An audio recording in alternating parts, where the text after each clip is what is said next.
Lampu aula pernikahan bergetar ketika sendokku berhenti di udara, dingin menjalar sebelum aku paham alasannya. Musik masih mengalun, tamu tertawa, namun dadaku kosong seperti ada tangan menutup napas. Aku duduk di kursi pengantin, tersenyum kaku, merasa telanjang di bawah sorot lampu. Di sisi meja, nenekku menatap lama, tenang, seolah memegang kendali atas sesuatu yang tak kulihat. Tanpa kata, ia menyentuh pergelangan tanganku, lalu menariknya menjauh dari piring. Keheningan singkat terbentuk di antara denting gelas, napasku tertahan, dunia mengecil. Saat itu aku sadar, malam ini bukan perayaan. Keringat dingin muncul, senyumku runtuh dari dalam, dan rasa aman retak tanpa suara. Aku menelan ludah, menunggu isyarat berikutnya, takut pada apa yang akan terungkap. Pernahkah kamu merasakan firasat yang datang tepat saat semua orang bersorak? Dimanapun kamu menonton kisah ini, dengarkan jeda kecil sebelum segalanya berubah. Karena ketakutan sering berbisik pelan, tepat ketika kita percaya semuanya aman. Dan malam itu, kepercayaan mulai mati perlahan. Lampu-lampu kristal menggantung rendah di atas meja panjang, terlalu terang, terlalu dekat, membuat setiap kilau sendok dan garpu terasa seperti sorotan. Aku menarik napas pendek. Bau daging panggang, bunga melati, dan parfum mahal bercampur menjadi satu, berat di dada. Musik mengalun stabil, tapi di telingaku terdengar jauh, seperti datang dari ruangan lain. Aku tersenyum karena semua orang melihatku, bukan karena aku ingin. Aku duduk tegak di kursi pengantin, gaun terasa lebih sempit dari biasanya. Kainnya menekan tulang rusuk, seolah mengingatkan agar aku tetap di tempat. Tangan kananku menggenggam serbet, lembab. Tangan kiriku diletakkan rapi di atas meja, dekat piring utama yang belum tersentuh. Semua tampak sempurna. Terlalu sempurna. Seorang pelayan mendekat, mengganti gelasku tanpa bertanya. Kairan Banning Beriak Pelen. Aku sempat menoleh, tapi dia sudah pergi. Aku mencoba mengingat, apakah aku sudah minum atau belum. Ingatanku terpotong-potong, seperti film yang lompat bingkai. Diuyung Meya, tawa meledak. Seseorang menepuk bahu suamiku. Aku ikut tertawa, terlambat setengah detik. Ada rasa dingin di tengkukku. Aku menoleh pelan, memastikan gaunku tidak kusut, memastikan rambutku masih rapi. Di seberang, keluarga besar tersenyum, mata mereka mengikuti setiap gerakku. Senyum yang sama, terlalu seragam. Aku membalas, refleks, lalu menunduk ke piring. Sendaka menyen permukaan porcelain, banyinya nyaring. Terlalu nyaring. Nenek duduk tidak jauh dariku. Ia tidak tertawa, tidak juga sibuk dengan ponsel atau berbincang. Punggungnya lurus, tangan terlipat di pangkuan. Matanya tenang, tajam, menembus keramaian seperti ia melihat ruangan yang berbeda. Ketika tatapan kami bertemu, dadaku mengencang. Ada sesuatu di sana. Bukan marah. Bukan sedih. Sesuatu yang lebih tua dari itu. Aku teringat masa kecil, ketika aku demam tinggi dan semua orang panik, kecuali dia. Nenek duduk di tepi ranjang, menyentuh dahiku, berkata pelan, kalau tubuhmu bilang jangan, dengarkan. Saat itu aku tidak mengerti. Sekarang, kalimat itu muncul tanpa diminta. Seorang sepupu menyapaku, suaranya riang. Aku menjawab singkat. Kata-kataku terasa seperti keluar dari mulut orang lain. Musik naik sedikit. Lampu terasa makin panas. Aku melihat ke piring lagi. Makanan tampak menggoda, tapi perutku menolak. Aku mengangkat garpu, berhenti, lalu meletakkannya kembali. Yari-yariku gemetar halus. Apa kamu tidak makan? Bisik suamiku, senyum masih terpasang. Nanti, kataku. Satu kata. Aman. Ia mengangguk, kembali ke tamu di sampingnya. Aku sendirian lagi, meski dikelilingi ratusan orang. Isolasi itu datang tiba-tiba, seperti pintu yang tertutup pelan. Aku mulai memperhatikan hal-hal kecil. Seorang bibi berdiri terlalu lama di belakang kursiku. Seorang paman mencondongkan badan, seolah ingin mendengar napasku. Pelayan lain lewat, melirik gelasku, lalu piringku. Aku menyeka telapak tangan ke serbet. Keringat dingin. Tubuhku bergerak lebih cepat dari pikiranku, menarik kursi sedikit menjauh dari meja. Aku merasakan detak jantung di telinga. Aku mencoba mengendalikan napas, menghitung dalam hati. 1, 2, 3. Musik terdengar lagi, tapi nadanya berubah, lebih tajam. Nenek Menggi Circusnya. Bunyi kayu bergesekan dengan lantai memotong keramaian di kepalaku. Ia berdiri, berjalan pelan mendekat. Setiap langkahnya terukur. Orang-orang memberi jalan tanpa sadar. Ketika ia sampai di sampingku, ia tidak menatapku dulu. Tangannya menyentuh punggung kursiku, ringan, tapi tegas. "Kamu baik-baik saja?" katanya. Suaranya rendah. Aku mengangguk terlalu cepat. "Baik." Ia menoleh. Tatapannya menahan sesuatu. "Kamu kelihatan pucat." "Cuma capek," kataku. 2 kata. "Aman." Ia tidak menjawab. Tangannya bergerak, hampir tak terlihat, menyentuh pergelangan tanganku. "Sentuhan singkat, Dinjen." Lalu ia menarik tangannya kembali, seperti tidak terjadi apa-apa. Tapi napasku tersangkut.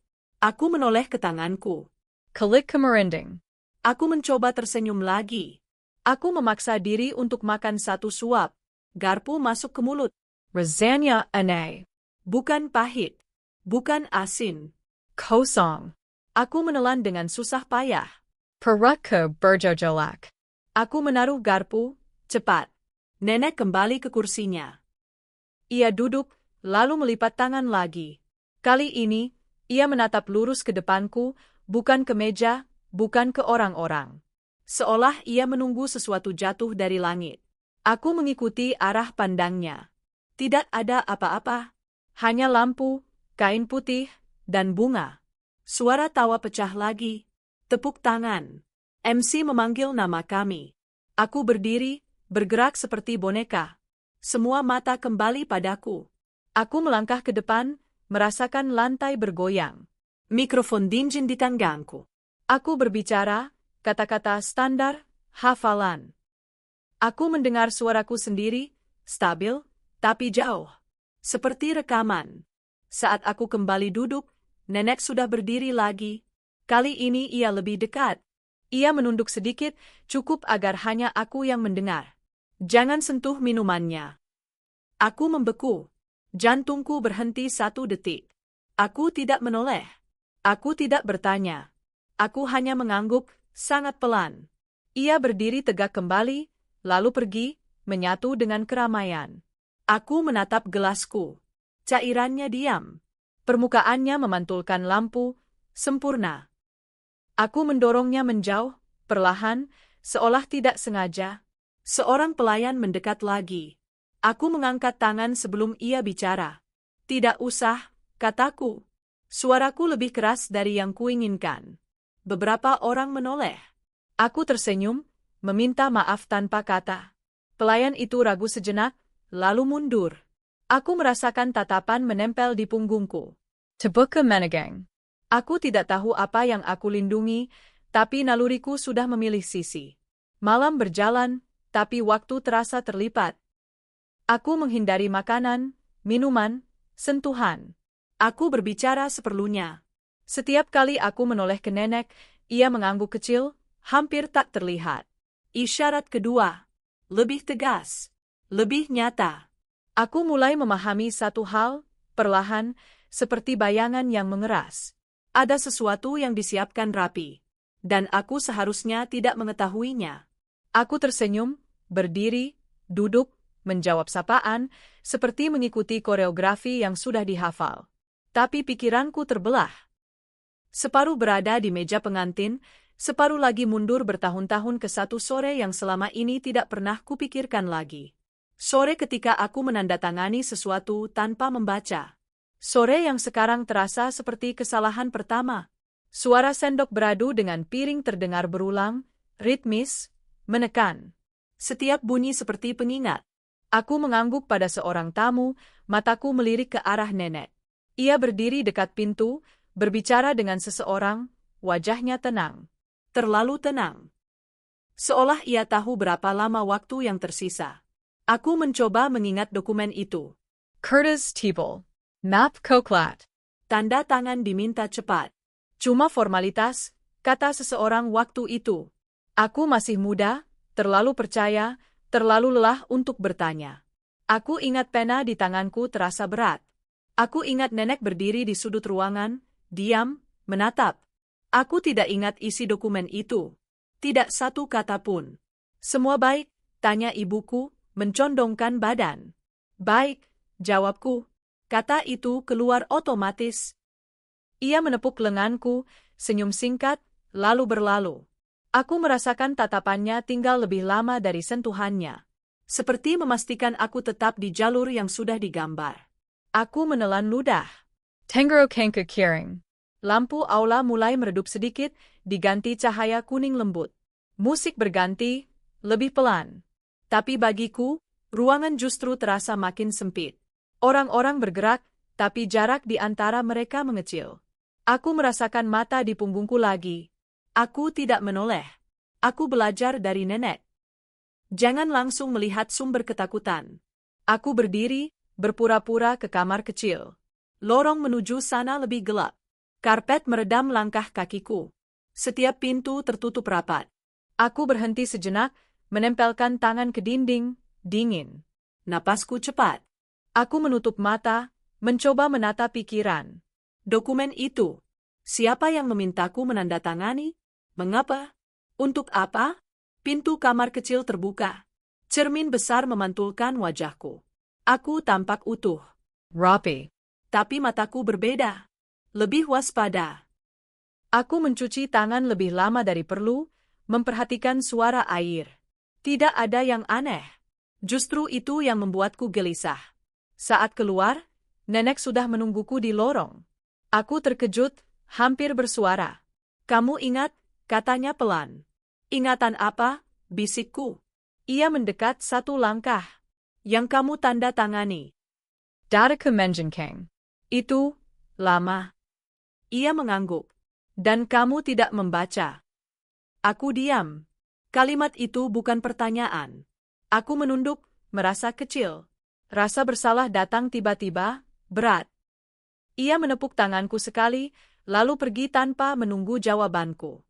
Aku berdiri sendiri di lorong, lampu berkedip pelan di atas kepala. Kembali ke aula, segalanya tampak sama. Tapi kini aku melihat lapisan lain. Setiap percakapan terasa seperti sandiwara. Setiap tawa terdengar terlambat. Aku duduk, memerhatikan tangan-tangan yang bergerak, gelas yang berpindah, kursi yang ditarik. Labirin tanpa dinding. Aku berada di tengahnya.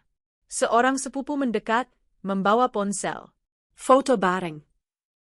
Nanti, kataku. Ia tersenyum, tapi matanya mengamati. Ia mundur, tapi tidak pergi jauh. Aku merasakan tekanan di pelipis. Aku memijatnya pelan. Tubuhku lelah, tapi pikiranku menolak berhenti. Dokumen itu mungkin masih ada. Disimpan. Dilupakan dengan sengaja. Malam berakhir. Kami pulang. Rumah baru terasa asing. Setiap sudut sunyi terlalu keras. Aku berbaring, lampu mati, tapi mata terbuka. Napas suamiku teratur di sampingku. Aku tidak membangunkannya. Aku menatap langit-langit, mengulang detail yang kuingat. Map Koklat. Tanda tangan. Tanggal. Insomnia datang tanpa peringatan. Jam berdetak. Aku bangun, duduk, lalu berdiri. Aku membuka koper lama, mencari berkas. Tangan gemetar. Curtis Berdezer. Tidak ada. Aku merasakan ketegangan di leher, nyeri tumpul. Aku menyerah, kembali ke tempat tidur, tapi tidur tidak datang. Pagi buta, ponselku bergetar. Pesan dari nenek. Singkat. Cari salinannya. Jangan sendiri. Aku duduk lama, menatap layar. Rencana. Kata itu berputar di kepalaku. Jika ada dokumen, ada maksud. Jika ada maksud, ada risiko. Dan jika nenek memperingatkanku, risikonya bukan kecil. Mungkin melibatkan nyawaku. Pagi itu terasa lebih sunyi dari seharusnya. Bahkan sebelum aku membuka mata, ada tekanan di dada, seperti beban yang diletakkan saat aku tidur. Aku bangun perlahan, mendengarkan rumah. Tidak ada suara selain kipas angin dan detak jam dinding. Sunyi yang terlalu rapi. Sunyi yang menunggu. Nenek datang siang hari, tanpa memberi kabar. Ia berdiri di depan pintu dengan tas kecil di tangan, wajahnya pucat tapi terkendali. Aku mempersilakannya masuk. Kami duduk berhadapan di ruang tamu yang masih bau cat baru. Rumah ini seharusnya menjadi awal. Kini terasa seperti persinggahan sebelum sesuatu yang lebih gelap. Ia membuka tasnya, mengeluarkan map coklat yang sama seperti di ingatanku. Tangannya berhenti sesaat di atas meja, seolah menimbang beratnya. Kamu sudah dewasa sekarang, katanya pelan. Dan sudah terikat? Aku tidak menjawab. Tengro Kankamangiras. Ia membuka map itu. Kertas-kertas di dalamnya tampak tua, sudutnya menguning. Aku mengenali tanda tanganku di halaman terakhir. Tulisan tanganku sendiri, percaya diri, ceroboh. Ini bukan cuma soal harta, lanjutnya. Ini soal kendali. Kata itu jatuh berat. Aku membaca potongan demi potongan. Warisan keluarga, properti, saham, klausul yang panjang dan dingin. Lalu kalimat-kalimat yang membuat mataku berhenti, syarat pernikahan, peralihan hak, tanggung jawab hukum. Nama suamiku muncul. Bukan kebetulan. Aku mengangkat kepala. Kamu tahu? Ia mengangguk. Dan aku terlambat menghentikannya. Dadaku Teresa Runtu. Semua kenangan tentang keluarga bergeser, menampakkan retakan. Paman yang ramah. Bibi yang perhatian. Semua terhubung oleh satu benang, darah. Dan darah itu dipakai untuk mengikat, menekan, memaksa. Pernikahan ini bagian dari skema, kataku lirih, lebih pada diriku sendiri. Nenek tidak menyangkal. Mereka butuh legitimasi. Kamu konsenya. Aku tertawa pendek, tanpa humor. Cinta yang kupikir murni kini terasa ternoda. Aku teringat tatapan suamiku, lembut, hangat. Apakah ia tahu? Apakah ia juga bagian dari ini? Pertanyaan itu menyakitkan lebih dari jawaban apapun. Air mata datang tanpa izin. Aku menutup wajah dengan kedua tangan. Nenek tetap diam. Ia selalu begitu saat kesedihan datang, memberi ruang, bukan pelukan. Keluarga ini, katanya setelah lama, dibangun di atas tragedi yang disembunyikan. Ia bercerita tentang kematian yang disebut kecelakaan. Tentang penghilangan yang dibungkus migrasi. Tentang warisan yang berpindah tangan setelah duka.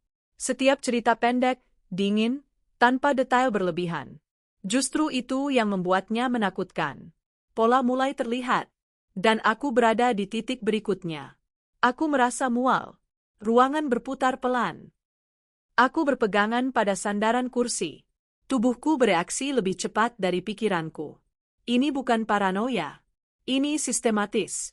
Kenapa sekarang? Tanyaku. Nenek menatap jam di dinding. Karena waktunya hampir habis. Kalimat itu menggantung. Aku menunggu penjelasan, tapi ia tidak menambahkannya. Aku melihat ke dokumen lagi. Ada tanggal. Ada Tenggat. Klausul yang menyebutkan peralihan penuh setelah periode tertentu. Aku menghitung cepat. Beberapa hari lagi. Jika sesuatu terjadi padaku, kataku, suara hampir hilang, semuanya jatuh ke mereka. Ia mengangguk sekali. Itu rencananya. Aku berdiri, berjalan mondar-mandir. Napasku pendak. Aku merasa dihianati oleh darahku sendiri. Oleh cinta yang kupilih tanpa tahu panggung di baliknya. Aku ingin marah. Aku ingin berteriak. Tapi yang keluar hanya kelelahan yang dalam.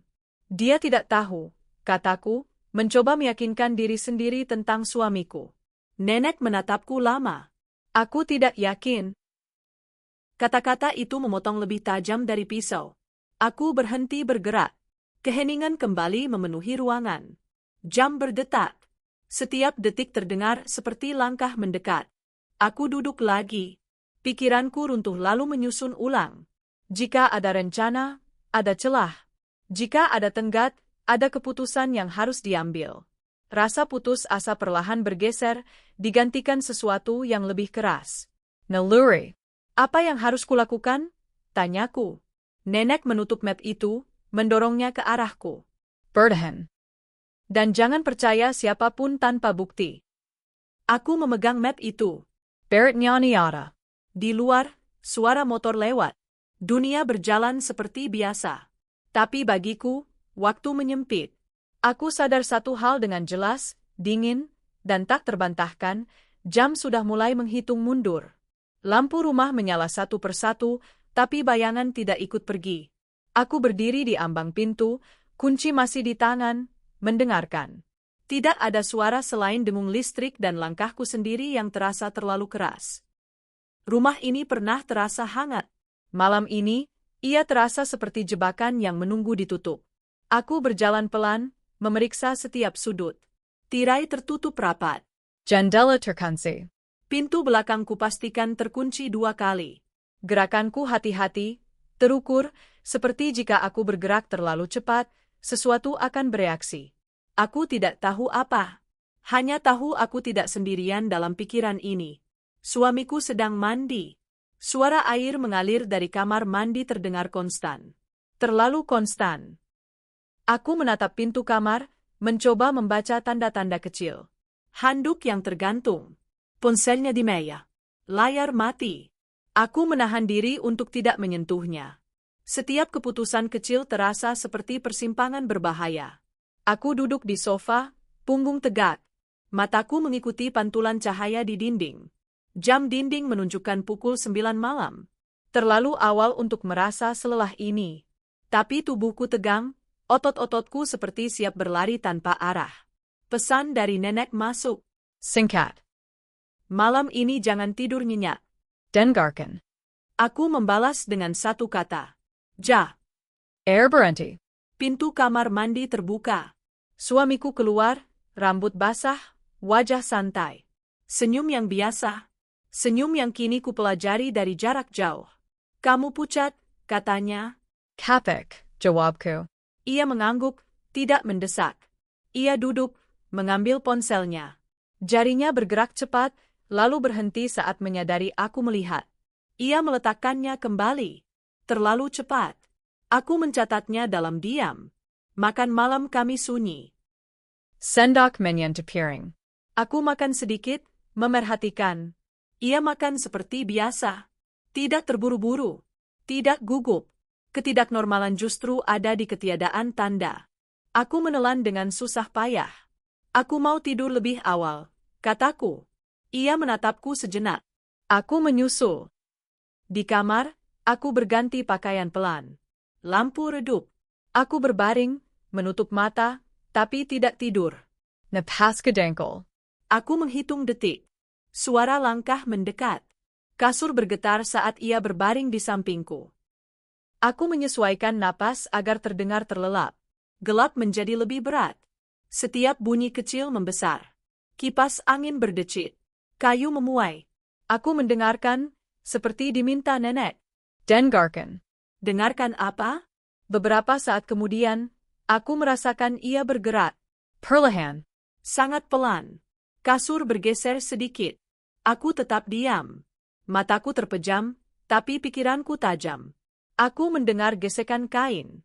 Laci dibuka. Ditutup. Sunyi kembali. Jantungku berdebar. Aku ingin membuka mata, tapi menahan diri. Aku mengingat pesan nenek. Jangan tidur nyenyak. Dengarkan. Aku mendengar langkah menjauh, menuju ruang tamu. Pintu tertutup pelan. Aku membuka mata. Jelap.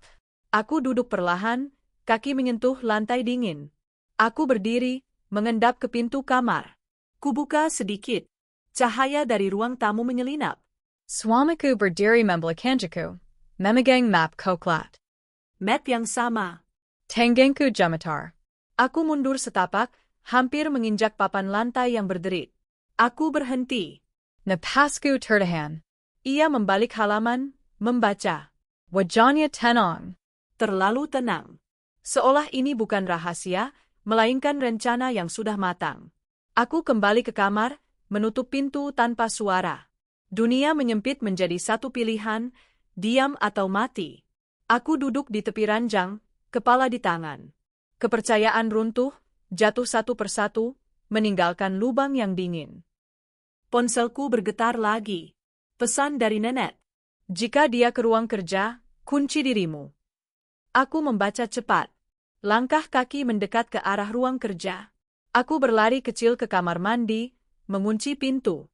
Aku berdiri di dalam, lampu mati, memeluk diri sendiri.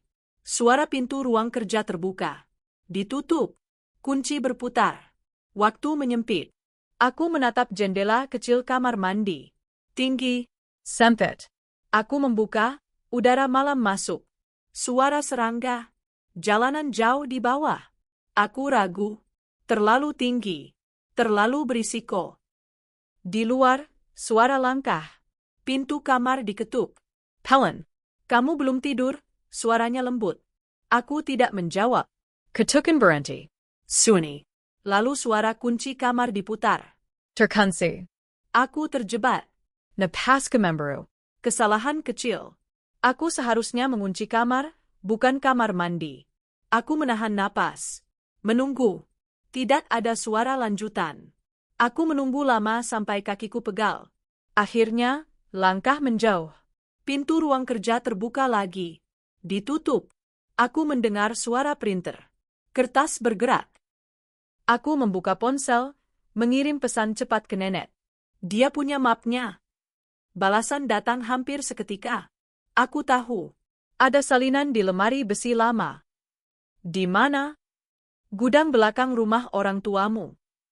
Harapan kecil menyala. Arah. Jalan keluar. Aku menunggu sampai rumah kembali sunyi. Lalu aku membuka pintu kamar mandi, mengendap ke kamar, mengambil tas kecil. Aku membuka pintu depan perlahan, jantung di tenggorokan. Tidak ada suara. Aku keluar, menutup pintu, dan berjalan menjauh tanpa menoleh. Di luar, udara dingin menusuk. Aku berjalan cepat, hampir berlari. Di kejauhan, lampu rumah masih menyala. Aku tahu satu hal kini pasti, pengkhianatan terdekat sudah terbukti. Dan aku masih hidup. Untuk sekarang. Aku berhenti di bawah lampu jalan yang mati setengah. Napasku masih berat, dingin menempel di paru-paru. Aku tidak tahu kemana harus pergi selain satu tempat yang tidak tercatat dalam rencana siapapun. Gudang belakang rumah orang tuaku. Tempat barang-barang lama dikubur tanpa benar-benar dibuang. Tempat yang jarang dikunjungi. Tempat yang mungkin masih aman. Pintu gudang berderit saat kubuka. Bau debu dan kayu tua menyambutku. Aku menutup pintu perlahan, mengunci dari dalam. Cahaya ponsel menjadi satu-satunya sumber terang. Bayangkan rak-rak besi memanjang di dinding. Aku berdiri diam beberapa detik, mendengarkan. Tidak ada suara selain napasku sendiri yang berusaha ditenangkan. Aku menemukan lemari besi itu di sudut, tertutup kain lusuh. Kombinasi masih sama seperti yang diajarkan nenek bertahun-tahun lalu. Tangan gemetar, tapi ingatan bekerja dengan presisi aneh. Klik. Pintu terbuka. Di dalamnya, map-map berjejer rapi. Dokumen lama. Dan satu salinan yang kucari. Langkah kaki terdengar di luar. Aku membeku. Di Tik Mirgang. Pintu gudang diketuk 2 kali. Helen. Aku sendirian, suara seorang perempuan. Buka. Aku mengenali suara itu. Sepupuku. Yang tadi menawarkan foto. Aku tidak bergerak. Aku tahu kamu di dalam, katanya lagi. Dan aku tidak punya banyak waktu. Aku menimbang. Risiko. Naluri. Aku membuka pintu sedikit, cukup untuk melihat wajahnya.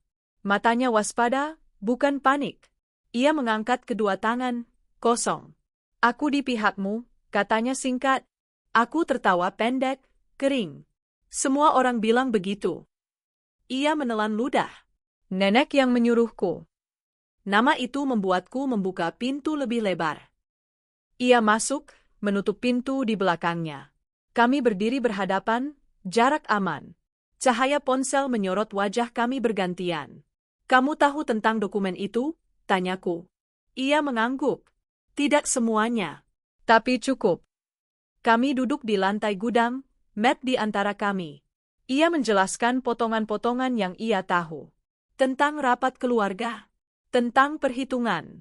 Tentang bagaimana pernikahanku mempercepat sesuatu yang sudah lama direncanakan. Aku mendengarkan, mencocokkan dengan yang nenek katakan. Gambaran besar mulai terbentuk, menakutkan dalam kerapihannya. Kamu bisa saja berbohong, kataku. Ia menatapku lurus. Aku tahu. Kamu juga bisa saja menganggapku ancaman. Kejujuran itu membuatku terdiam. Kami bekerja dengan informasi terbatas, waktu terbatas, dan kepercayaan yang rapuh. Nenek muncul di pikiranku, wajahnya tegas. Penjaga rahasia. Catalyst. Ia memilihku untuk tahu, dan memilih sepupuku untuk membantu. Kita tidak punya banyak pilihan, kataku akhirnya. Kami menyusun strategi sederhana. Tidak ada teknologi canggih. Hanya dokumen, waktu, dan satu tujuan, memperlambat mereka. Mengiler Tenggat. Membuat kesalahan mereka terlihat. Moralitas menjadi kabur. Kami membicarakan kemungkinan terburuk tanpa menyebutkannya langsung. Jika mereka sadar kita bergerak, katanya pelan, mereka akan mempercepat. Aku mengangguk. Aku sudah merasakannya. Tekanan itu. Kami membagi peran. Aku menyimpan salinan. Ia akan mencari celah hukum. Nenek menjadi penghubung diam-diam. Kami sepakat untuk tidak saling menghubungi kecuali perlu. Setiap kontak adalah risiko. Saat sepupuku pergi, aku tinggal sendiri lagi di gudang. Sunyi kembali. Tapi kali ini, sunyi yang dipenuhi rencana. Aku memeluk map itu, merasakan sudut-sudut kertas menekan kulit. Ini bukan hanya tentang bertahan. Ini tentang memilih siapa diriku ketika terpojok. Pons Selkeberger. Pesan dari nenek. Mereka sudah curiga. Aku menutup mata. Rencana kami mungkin sudah terendus. Aku menarik napas dalam-dalam. Tidak ada jalan mundur. Konflik ini bergerak menuju benturan langsung. Dan aku harus siap berdiri di tengahnya. Pagi itu nama keluargaku muncul di berita daring. Bukan skandal besar, hanya laporan singkat tentang sengketa aset yang ditunda. Tapi bagiku, itu seperti sirene. Mereka tidak suka disorot. Aku tahu tekanan publik akan membuat mereka gelisah. Dan kegelisahan selalu meninggalkan jejak. Aku duduk di kafe kecil dekat kantor notaris lama, punggung ke jendela. Mesin kopi mendesis, cangkir beradu pelan.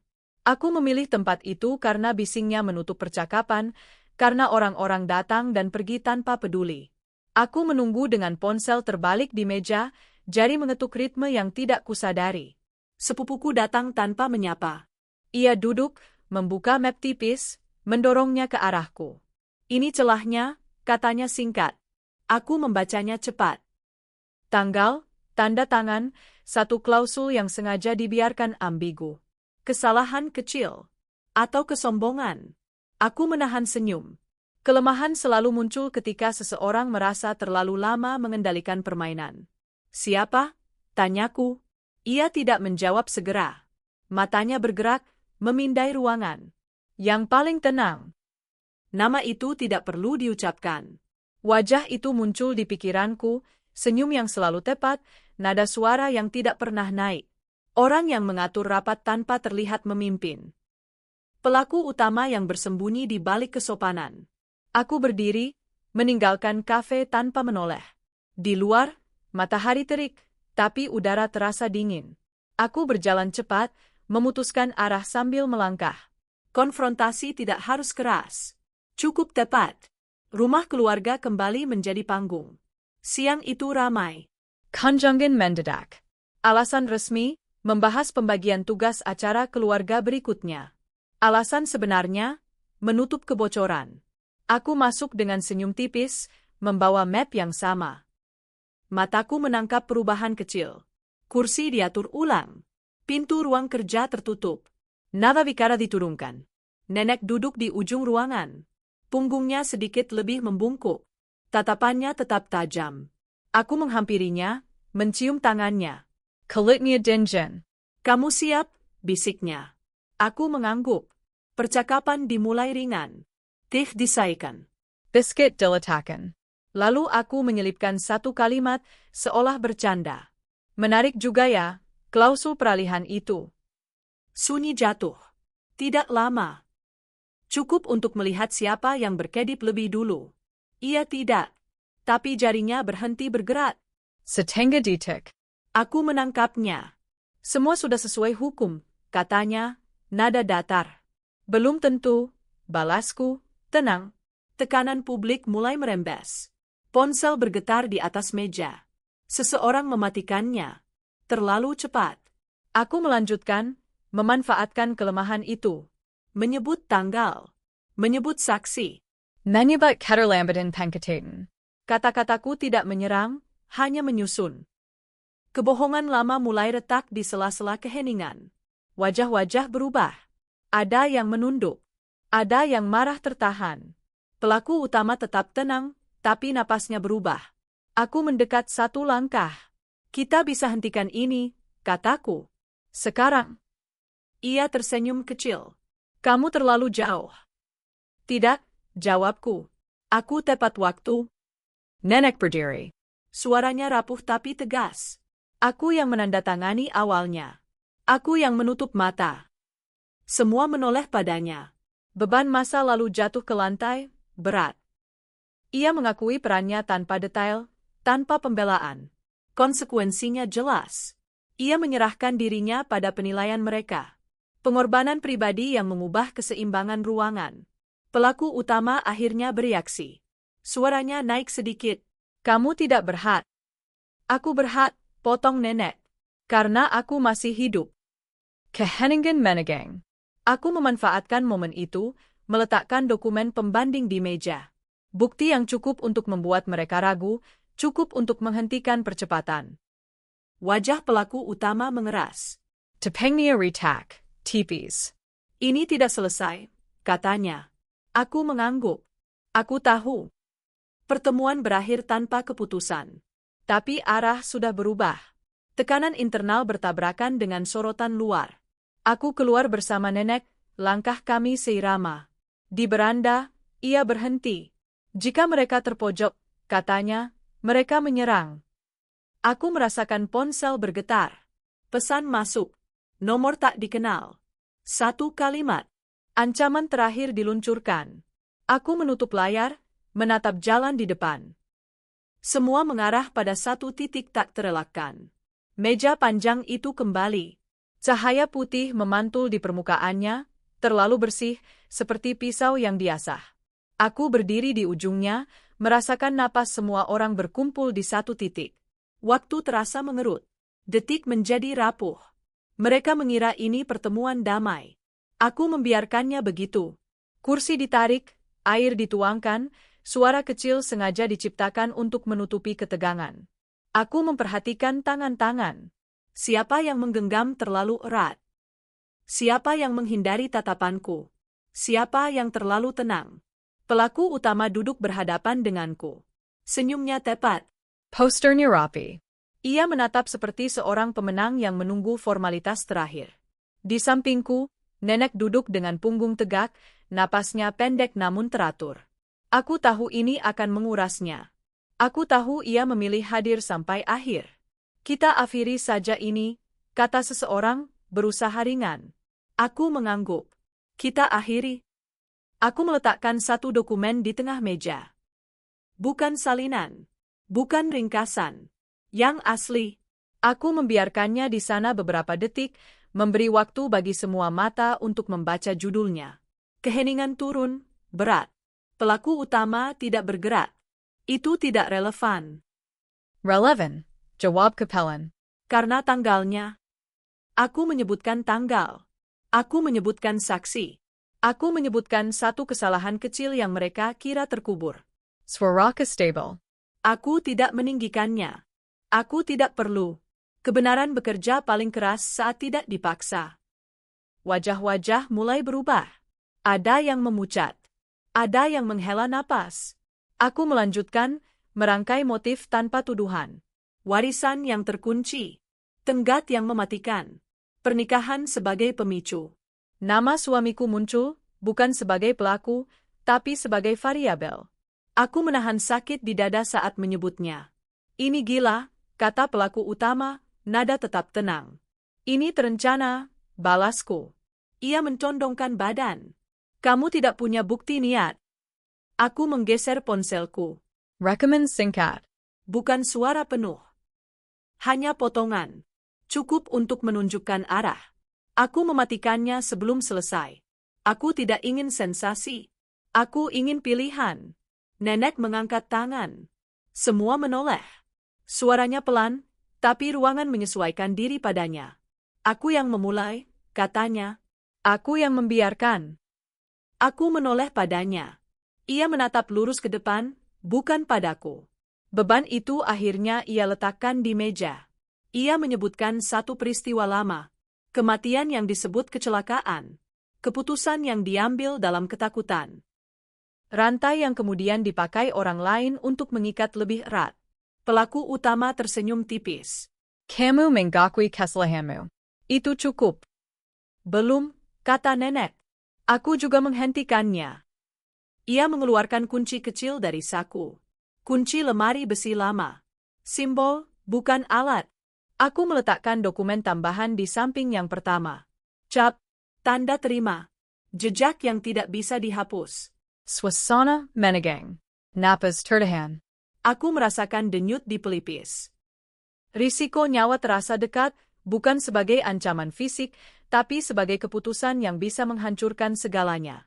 Aku memilih kebenaran, meski menyakitkan, meski akan memecah apa yang tersisa. Jika kalian lanjutkan, kataku, ini keluar ke publik hari ini. Pelaku utama menatapku lama. Untuk pertama kalinya, senyumnya retak. Kamu menghancurkan keluargamu sendiri. Aku menyelamatkan diriku, jawabku. Keheningan menjadi tebal.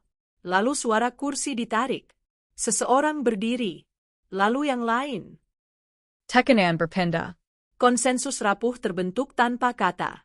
Rantai manipulasi itu, yang selama ini bergerak halus, terhenti. Tidak patah sepenuhnya, tapi berhenti. Pelaku utama menghela napas panjang. Kita bicarakan ini lagi. Tidak, kataku. Sekarang. Ia menatap nenek. Kamu akan menanggungnya. Nenek menggengak. Aku sudah menunggu. Keputusan diambil. Tidak diumumkan. Tidak dirayakan. Hanya dicatat. Harga dibayar mahal. Reputasi retak. Hubungan putus. Perlindungan dicabut. Tidak ada kemenangan, hanya akhir dari satu siklus. Aku berdiri. Kakiku terasa ringan dan berat sekaligus. Meja itu, ujungnya dingin saat ku sentuh. Aku teringat malam pernikahan, cahaya yang sama, rasa yang sama, kini dengan makna berbeda. Aku berjalan keluar tanpa menoleh. Di koridor, suara langkah mengejarku.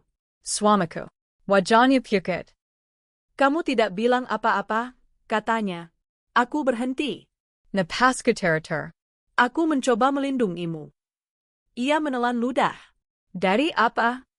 Dari pilihan, jawabku. Ia tidak berkata apa-apa lagi. Kami berdiri dalam jarak yang aman.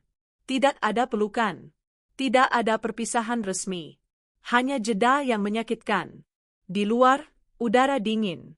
Nenek berdiri di sampingku. Tangannya bergetar halus. Aku meraihnya. Ia tersenyum kecil, lelah. Selesai, katanya. Aku menggeleng. Belum. Kami berjalan ke mobil. Lampu jalan memanjang. Kota terus bergerak. Keheningan pasca konfrontasi terasa berat, seperti sisa gema yang menolak hilang. Di kursi belakang, dokumen-dokumen itu tergeletak diam. Bukti. Beban. Saat mesin menyala, aku menatap kaca depan. Masa depan tidak berbentuk. Pertanyaan menggantung, tanpa jawaban cepat. Aku menarik napas panjang. Luka mulai dirawat. Tapi arah kami, kemana kami pergi setelah ini, masih belum pasti. Lampu kamar redup. Hujan turun pelan di luar jendela, tidak deras, tidak berhenti. Aku duduk di tepi ranjang, mendengarkan napasku sendiri, mencoba mengenali tubuh yang terasa asing setelah semuanya. Tidak ada sirene. Tidak ada langkah tergesa. Hanya sisa getaran yang belum sepenuhnya tenang. Beberapa hari pertama berlalu seperti kabut. Aku bangun, makan sedikit, tidur sebentar, lalu terjaga lagi. Pikiran datang dalam potongan pendek, meja panjang, map coklat, suara kunci, lalu pergi sebelum sempat kutahan. Aku belajar bernapas pelan, menaruh kaki di lantai dingin. Menyentuh dinding. Mengingat bahwa aku aman, setidaknya untuk saat ini. Hubungan keluarga menyusut menjadi garis-garis tipis. Ada yang berhenti menelepon. Ada yang mengirim pesan singkat tanpa salam. Aku tidak membalas sebagian besar. Aku belum sanggup. Setiap nama membawa beban, dan aku memilih jarak sebagai perban sementara. Tidak semua luka perlu dijelaskan agar sembuh. Nenek tinggal bersamaku. Kamar kecil di ujung lorong menjadi dunianya. Pagi-pagi ia duduk di kursi dekat jendela, menatap halaman, tangannya di atas selimut tipis. Kami jarang berbicara panjang. Kejujuran telah menguras kata-kata. Kini yang tersisa adalah kehadiran. Tidurmu bagaimana? Tanyanya suatu pagi. Lebih baik, jawabku. Ia mengangguk, seolah mencatat sesuatu yang penting. Senyumnya kecil, lelah. Aku melihatnya menua dalam beberapa minggu, bukan karena waktu, tapi karena beban yang akhirnya dilepaskan. Ia menerima kunjungan sesekali, orang-orang yang ingin mendengar langsung, yang ingin memastikan cerita tidak berubah. Ia menerima tanpa membela diri. Itu caranya menutup lingkaran. Aku mulai berjalan pagi. Jalanan basah, udara segar. Setiap langkah terasa seperti keputusan kecil untuk kembali. Aku memperhatikan hal-hal sederhana, daun jatuh, suara burung, aroma kopi dari rumah tetangga. Dunia tidak menungguku sembuh. Dunia berjalan. Aku ikut, pelan. Suamiku tidak tinggal bersamaku lagi. Kami berbicara, singkat dan jujur, di ruang netral. Tidak ada pertengkaran. Tidak ada penjelasan bertele-tele. Ada kekecewaan yang tidak perlu diteriakkan. Ada cinta yang tidak cukup kuat untuk menahan kebenaran. Kami sepakat memberi waktu. Mungkin jarak. Mungkin akhir. Kami tidak memaksakan bentuk pada sesuatu yang sedang rapuh. Suatu sore, aku duduk di lantai ruang tamu, mengeluarkan dokumen-dokumen itu satu persatu. Aku menyusunnya, bukan untuk membuktikan apa-apa lagi, tapi untuk memahami. Membaca tanpa tergesa. Menandai bagian yang dulu kulewati. Aku tidak lagi marah pada diriku yang muda. Aku melihatnya dengan mata yang lebih lunak. Ketidaktahuan bukan dosa yang pantas dihukum seumur hidup. Nenek duduk di ambang pintu, mengamati. Kamu tidak perlu menyimpannya, katanya. Aku tahu, jawabku, tapi aku ingin selesai. Ia tersenyum. Selesai itu jarang rapi. Aku tertawa kecil. Benar. Selesai sering berarti menerima ketidaksempurnaan. Aku mengarsipkan yang perlu. Menghancurkan yang lain. Suara kertas disobek terasa seperti ritual kecil. Setiap sobekan mengurangi beban satu lapis. Malam-malam berikutnya lebih tenang. Mimpi masih datang, tapi tidak lagi menguasai. Jika terbangun, aku duduk, minum air, dan menunggu. Aku tidak melawan. Trauma, kupelajari, tidak suka dilawan. Ia ingin diakui, didengar, lalu dilepas perlahan. Nenek jatuh sakit di minggu-minggu berikutnya. Tidak dramatis. Hanya kelelahan yang akhirnya meminta perhatian. Aku menemaninya di rumah sakit, kursi plastik dingin, bau antiseptik. Ia memegang tanganku lama. Aku tidak menyesal mengatakan yang sebenarnya, katanya. Aku tahu. Maafkan aku, katanya lagi, kali ini lebih pelan. Aku menarik napas. Aku memaafkan. Kata-kata itu tidak meledak. Tidak juga menyembuhkan seketika. Tapi ia mendarat, tenang. Aku merasa ruang di dadaku mengendur. Ia menutup mata, tertidur, napasnya teratur. Aku duduk di sampingnya, menjaga. Hari-hari berlalu. Ia pulang. Lebih lemah, tapi lebih ringan. Kami mengobrol tentang hal-hal kecil. Resep lama. Tetangga. Kenangan yang tidak berbahaya. Masa lalu tidak lagi menuntut penjelasan. Ia menjadi arsip yang bisa dikunjungi tanpa luka baru. Aku kembali bekerja. Meja kerja rapi. Tugas-tugas sederhana. Rekan-rekan menyapa dengan hati-hati. Aku berterima kasih pada kehati-hatian itu. Aku tidak ingin menjadi kisah yang dibisikkan. Aku ingin menjadi orang yang hadir, bekerja, dan pulang. Suatu malam, aku duduk di teras, lampu rumah padam kecuali satu. Hujan sudah berhenti. Jalanan mengkelap. Keheningan turun, tidak menekan, tidak mengancam. Damai yang tidak dramatis, tapi nyata. Aku memikirkan masa depan. Tidak dalam garis lurus, tidak dalam janji besar. Hanya langkah-langkah kecil, rumah yang aman, hubungan yang jujur, keputusan yang dibaca sampai selesai. Kesadaran baru itu terasa sederhana, tapi kuat. Nenek bergabung di teras, selimut di bahu. "Kamu akan baik-baik saja," katanya. "Aku tahu," jawabku. Dan kali ini, aku benar-benar tahu.